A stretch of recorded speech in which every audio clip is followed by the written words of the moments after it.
8.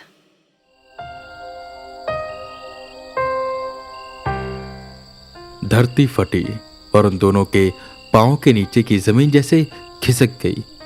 वेदा और आर्यन अंधेरे में गिरते चले गए, नीचे और नीचे, एक ऐसे लोक की ओर जहां न समय था न सूरज, सिर्फ एक सांस लेता अंधेरा और जमी हुई चीखों की गूंज। आर्यन जमीन से टकराया और जैसे होश में आया उसकी सांसें तेज हो गई। आर्यन की आवाज कांप रही थी। वो इधर उधर देख रहा था। हर धुंध में उसे कोई आंख घूरती सी लग रही थी। वो वेदा के पास आया, लेकिन वेदा बस चुप थे। आर्यन वेदा की इस चुप्पी को देख और घबराया और उसने कहा, सर, ये कहाँ आ गए हम? और ये सब क्या है?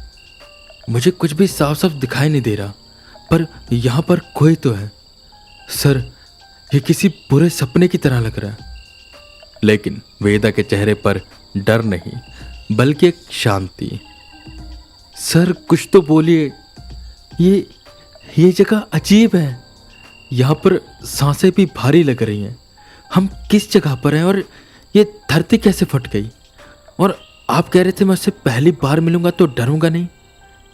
क्या कहना चाहते थे आप? और गहरी मुस्कान थी, जैसे वो इस सन्नाटे को पहचानते हो। वेदा के चेहरे पर एक हल्की सी मुस्कान आई और वो बोले, काफी दिनों बाद मुलाकात होगी और काफी दिनों बाद मैं यहां पर आया हूं, है ना? ये सुन आर्यन जैसे जड़ हो गया और उसकी आंखें वेदा की तरफ उठी। वो चौंक कर धीमे से बोला, सर, आप जानते इस जगह को? वेदा की नजरें अब सामने जम चुकी थी। धुएं के बीच से एक परछाई निकल कर आ रही थी।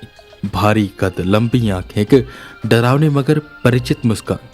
दांत बड़े थे, सींग भी बड़े बड़े थे और वह देखने में बेहद डरावना लग रहा था। जैसे ही वो धुएं से बाहर आया, एक भारी आवाज उन दोनों के कानों में पड़ी। स्वागत है वेदांत, स्वागत है। तुम अभी भी वैसे ही हो। आर्यन धीरे से पीछे हटता है, डर से अपनी सांस को खींचता है और पूछता है वेदा से, सर, ये कौन है? वेदा जवाब देते इससे पहले वो उनके पास आया। अब उनके सामने खड़ा था। वेदा आर्यन को सारी बात नहीं बताते, बस इतना बताते हैं कि ये उनका कोई पुराना दोस्त है, पिशाच राज, पिशाचों का राजा।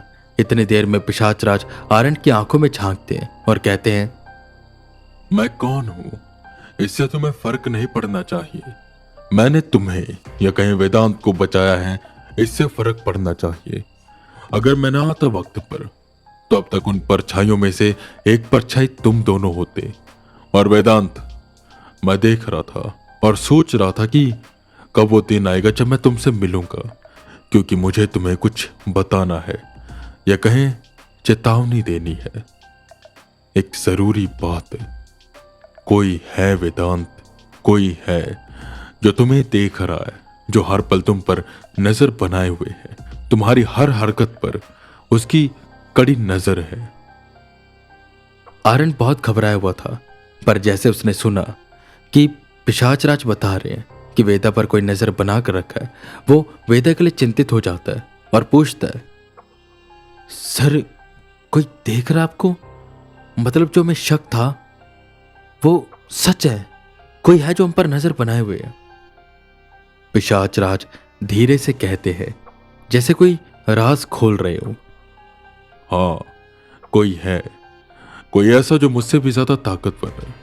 मैं दर्पण की दुनिया नहीं बना सकता, पर वो बना सकता है। और उसने ये बनाया वेदा को खींचने के लिए, फंसाने के लिए।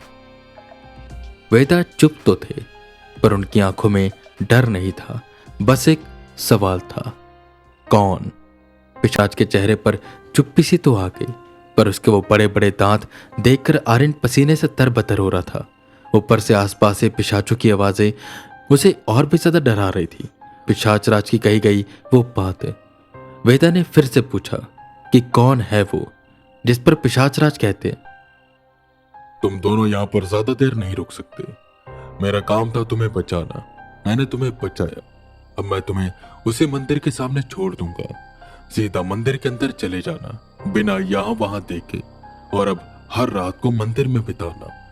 बाकी कुछ दिन तो वो शांत रहेंगे, क्योंकि उन्हें लग रहा होगा कि तुम उस दर्पण की दुनिया में फंसे हुए हो, बाहर नहीं निकल पाओगे। पर जैसे पता चलेगा निकल चुके हो, वो फिर से तुम्हारे पीछे पड़ जाएंगे। वेदा ने जोर डालते हुए पिशाच राज से कहा। पर पिशाच राज है कौन वो, मुझे बता तो सकते हो तुम? पिशाच राज वेदा के पास आए और गर्म सांस छोड़ते हुए बोले, वेदांत, तुम मेरे दोस्त हो, तुमने मेरी मदद की, मैंने तुम्हारी मदद की, काफी मदद की। पर इस दुनिया के कुछ नियम है, काफी नियम, उनका पालन हमें करना होता है, और मैं कर रहा हूं। मैं अगर तुम्हें उनके बारे में बता दूंगा तो ये नियम के खिलाफ होगा। हर लोग का, हर काल का अपना एक बहाव है, अपना एक कायदा कानून है। बस इतना समझ लो तुम। और हाँ, इतना मैं तुम्हें बता देता हूं कि तुमने एक समुदाय से दुश्मनी ली है। ना कोई आदमी, ना कोई दैत्य, एक समुदाय, एक ऐसा समुदाय जो खून को पानी समझकर पी लेता है, जिसके पास इस दुनिया की सारी ताकतें हैं, सारे राज हैं। जितना हम इस धरती को नहीं जानते, उतना वो जानता है, हर एक चीजों के बारे में। और यही नहीं, ब्रह्मांड में जितने भी जीव रहते हैं उनके बारे में उन्हें पता है। वो ऐसे लोग हैं जो बहुत ही ताकतवर हैं। बस मैं तुम्हें इतना बता सकता हूं कि उनसे बचकर रहना। इतना बोल पिशाच राज ने जमीन पर पैर पटका और एकदम से वेदा और आर्यन के सामने अंधेरा छा गया। और जब अंधेरा छटा तो अपने मंदिर के सामने थे। तुरंत वेदा और आर्यन बिना यहाँ वहां देखे मंदिर के अंदर गए, और मंदिर के अंदर जाते आर्यन ने सवालों के बाण छोड़े। सर, ये पिशाच राज आपका दोस्त कैसे बना? और ये उसने हमें क्यों नहीं बताया कि कौन है वो? और जैसे वो बता रहे थे कि ब्रह्मांड में जितने भी जीव हैं सबके बारे में वो जानते, यानी एलियंस के बारे में जानते। समुदाय मतलब group of people, cult type है ना? और वो आपसे बदला लेना चाहते, पर किस चीज का?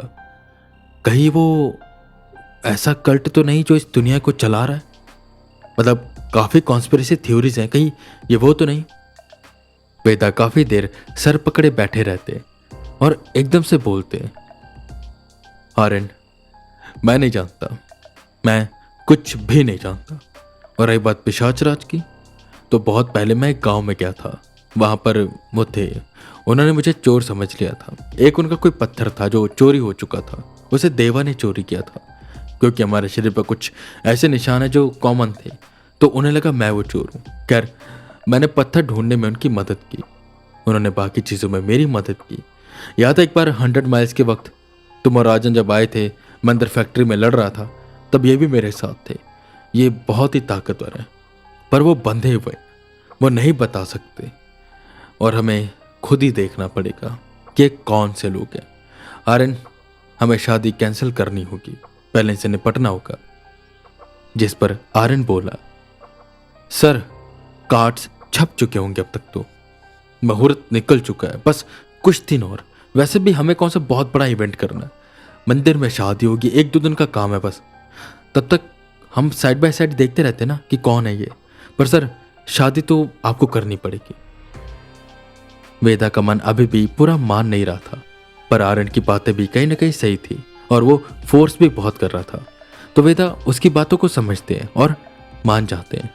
पर जो ये समुदाय था, कल्ट था, ये कौन सा कल्ट था जो वेदा से नाराज है, उनका दुश्मन बन चुका है? ये वेदा को मन ही मन खाए जा रहा था।